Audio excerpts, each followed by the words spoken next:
memandang cinta bergema hingga ke hati. Lafaz-lafaz asmara memanggil jiwa yang ragu. Assalamualaikum teman-teman, apa kabar nih? Semoga selalu sehat ya. Karena dengan tubuh kita yang sehat, kita bisa melakukan ibadah dengan lebih berkualitas dan melakukan aktivitas dengan lebih maksimal. Oh ya teman-teman, hari ini aku akan mengisahkan kembali tentang salah satu kisah teladan yang terjadi di masanya Rasulullah. Kisah ini tentang seorang tabi'in yang beliau ini ingin sekali jumpa dengan Rasulullah, tapi belum sempat beliau itu untuk menemui Rasulullah. Beliau ini seorang anak yatim dari Yaman. Nah, Rasulullah pernah berkata bahwa beliau ini tidak dikenal di bumi, tapi terkenal di langit. Beberapa dari teman-teman pasti udah tahu dengan kisah ini. Siapa beliau? Yaps, benar teman-teman. Beliau adalah Uwais Al-Qarni. Uwais Al-Qarni sangat menyayangi ibunya. Ia sangat mencintai ibunya. Apapun yang ibunya minta, selalu Uwais kabulkan. Tapi ada satu permintaan ibunya yang sulit sekali untuk ia penuhi, yaitu ibunya ingin sekali pergi ke Mekah untuk mengerjakan haji. Kemudian Uwais Al-Qarni ini termenung dan berpikir, bagaimana caranya agar ia bisa memenuhi permintaan ibunya untuk mengerjakan haji ke Mekah. Sedangkan untuk pergi ke Mekah itu harus melewati padang tandus dan juga panas. Orang-orang biasanya untuk pergi ke sana itu menggunakan kendaraan unta dan menyiapkan perbekalan yang banyak. Sedangkan Uwais pemuda miskin yang tidak memiliki kendaraan. Hingga suatu ketika ia berpikir untuk membeli satu anak lembu. Nggak mungkin kan anak lembu untuk ia pakai pergi ke Mekah bersama ibunya. Uwais Al-Qarni membuatkan kandang untuk anak lembu di puncak bukit. Setiap paginya, Uwais Al-Qarni bolak-balik naik turun bukit sambil menggendong anak lembu. Tidak ada satu hari pun ia lewatkan untuk tidak naik turun puncak bukit sambil menggendong anak lembu. Hingga orang-orang yang melihat Uwais Al-Qarni melakukan hal tersebut heran dan menganggap Uwais Al-Qarni ini gila. Tapi Uwais Al-Qarni dengan sabar, ia terus naik turun bukit sambil menggendong anak lembu, tiada lelahnya. Anak lembu milik Uwais Al-Qarni bertambah berat badannya mencapai 100 kg. Tentunya Uwais Al-Qarni ototnya semakin kuat. Dan tahu nggak teman-teman, ternyata Uwais Al-Qarni menggendong anak lembu naik turun bukit setiap harinya untuk ia latihan menggendong ibunya dari Yaman pergi ke Mekah untuk mengerjakan haji. Uwais Al-Qarni berjalan menggendong ibunya dari Yaman ke Mekah. Alangkah cintanya Uwais dengan ibunya, hingga ia rela melakukan perjalanan yang sulit menggendong ibunya berjalan dari Yaman ke Mekah untuk mengabulkan permintaan ibunya. Ia menggendong ibunya wukuf di Ka'bah. Di depan Ka'bah, ibunya menangis bercucuran air mata. Uwais dan ibunya berdoa di depan Ka'bah. Uwais berdoa agar ibunya diampuni dosa-dosanya. Ibunya heran dan kemudian bertanya kepada Uwais, "Wahai anakku, kenapa engkau berdoa hanya untuk ibu agar ibu diampuni dosa-dosanya? Bagaimana dengan engkau?" Uwais Al-Qarni menjawab dengan sabar dan lembut, "Wahai ibuku, dengan engkau diampuni dosa-dosanya dan dapat masuk ke dalam surganya, dan cukuplah bagiku ridhomu yang mengantarkan aku masuk ke dalam surganya." Karena ketulusan doa dari Uwais Al-Qarni, Allah menyembuhkan penyakit sopak Uwais Al-Qarni. Hanya meninggalkan bulatan putih di telapak tangan Uwais. Suatu ketika, Uwais pergi ke Madinah sengaja untuk mengunjungi Rasulullah di rumahnya. Uwais Al-Qarni tiba di rumah Rasulullah. Kemudian ia mengucap salam terdengar jawaban dari dalam. Uwais Al-Qarni bertemu dengan istrinya Rasulullah, yaitu Aisyah radhiyallahu an. Uwais bertanya kepada Aisyah, "Di manakah Rasulullah? Aku ingin menemuinya." Kemudian Aisyah menjawab bahwa Rasulullah tidak ada di rumah dan sedang ada di medan perang. Ada sedikit kekecewaan di hati Uwais Al-Qarni. Ia melewati perjalanan yang jauh dan ingin sekali bertemu dengan Rasulullah. Ia bingung karena ibunya berpesan agar ia segera pulang.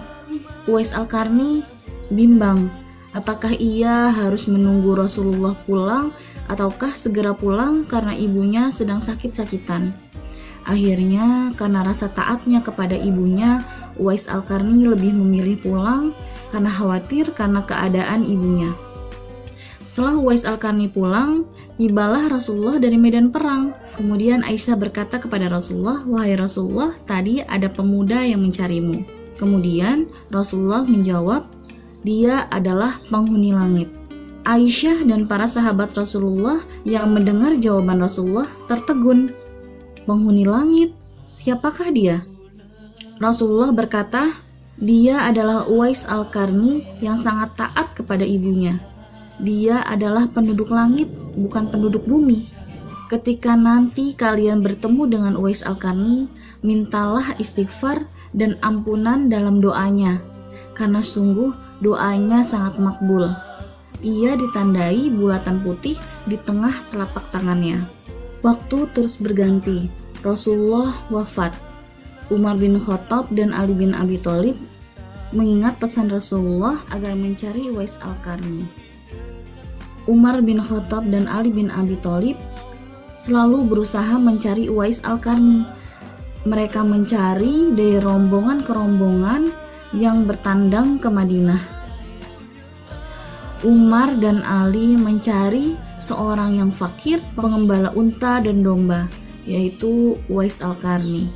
Tapi tidak juga mereka menemukan Uwais Al-Qarni. Hingga suatu ketika ada rombongan kafilah dari Yaman menuju Syam.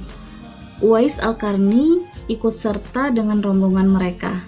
Ketika mereka tiba di Madinah, Umar dan Ali yang mengetahui ada kafilah yang datang dari Yaman, segera Ali dan Umar menemui rombongan kafilah tersebut, kemudian bertanya, "Apakah di antara kalian ada yang bernama Uwais Al-Qarni?" Kemudian mereka menjawab, "Ada. Uwais Al-Qarni sedang menjaga unta-unta di perbatasan kota." Kemudian Ali dan Umar menuju ke perbatasan kota. Umar dan Ali mengucapkan salam. Ternyata pemuda tersebut sedang melaksanakan sholat. Ketika selesai sholat, barulah pemuda itu menjawab salam Ali dan Umar. Kemudian Umar dan Ali berjabat tangan dengan pemuda tersebut. Ketika dibalikan tangannya, ternyata ada bulatan tanda putih di tengah telapak tangannya. Kemudian mereka bertanya, "Siapakah namamu?" Uwais menjawab, "Abdullah." Kemudian Umar berkata, "Kami juga Abdullah, yaitu hamba Allah. Siapakah namamu sebenarnya?" Kemudian pemuda itu menjawab, "Aku Uwais Al-Qarni." Dari percakapan Umar dan Ali dengan Uwais Al-Qarni, diketahui bahwa ibunda dari Uwais Al-Qarni telah meninggal dunia. Oleh sebab itu, ia bisa ikut ke dalam rombongan kafilah dari Yaman menuju Syam dan tiba di Madinah. Dan Umar dan Ali meminta istighfar dan doa dari Uwais Al-Qarni. Kemudian Uwais Al-Qarni menolaknya. "Aku yang seharusnya meminta doa dan meminta istighfar kepadamu, wahai Amirul Mukminin." Kemudian Umar dan Ali mendesaknya agar Uwais Al-Qarni mendoakan mereka, juga memberikan istighfar kepada mereka. Akhirnya Uwais Al-Qarni mengangkat tangan dan berdoa kepada Allah untuk Umar dan Ali dan membacakan istighfar untuk mereka. Tahu tidak teman-teman, kenapa Umar dan Ali begitu kerasnya usaha mereka ingin bertemu dengan Uwais Al-Qarni agar mendapatkan doa dari beliau? Ternyata Allah memberikan karunia kepada Uwais Al-Qarni dengan termakbulnya semua doa-doa yang diucapkan oleh Uwais Al-Qarni. Kata Umar dan Ali, benar, ia adalah penghuni langit, wajahnya bercahaya dan doanya makbul. Coba bayangkan di tengah-tengah kita saat ini ada seseorang yang doanya sangat makbul. Pasti udah banyak banget antrian yang ingin meminta doanya. Masya Allah, itulah karunia yang Allah berikan kepada Uwais Al-Qarni karena ketaatan dan kecintaannya kepada ibundanya. Kemudian kafilah Umar berjanji, "Wahai Uwais, aku akan menyumbangkan uang negara untuk Baitul Mal dan menjamin kehidupanmu." Uwais menantiknya dan berkata, "Biarlah hari ini saja aku diketahui oleh orang-orang. Tapi untuk selanjutnya, biarkan aku menjadi orang fakir yang tidak diketahui oleh siapapun." Seperti itulah kerendahan dari hati Uwais Al-Qarni. Beberapa tahun kemudian, Uwais Al-Qarni wafat. Berita wafatnya Uwais Al-Qarni menggemparkan penduduk Yaman. Bagaimana tidak menggemparkan? Orang-orang Yaman keheranan melihat rumah Uwais Al-Qarni dipenuhi oleh banyak orang yang tidak dikenal. Banyak sekali orang-orang yang tidak dikenal ingin mengurusi jenazah Uwais Al-Qarni, memandikannya, mengkafaninya, bahkan menguburkan Uwais Al-Qarni. Baru saat itulah orang-orang Yaman mengetahui siapa Uwais Al-Qarni.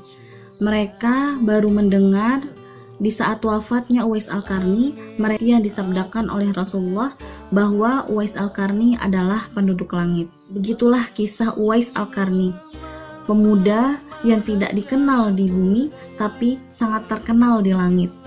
Masya Allah ya teman-teman, kisah ini bisa menjadi teladan untuk kita semua.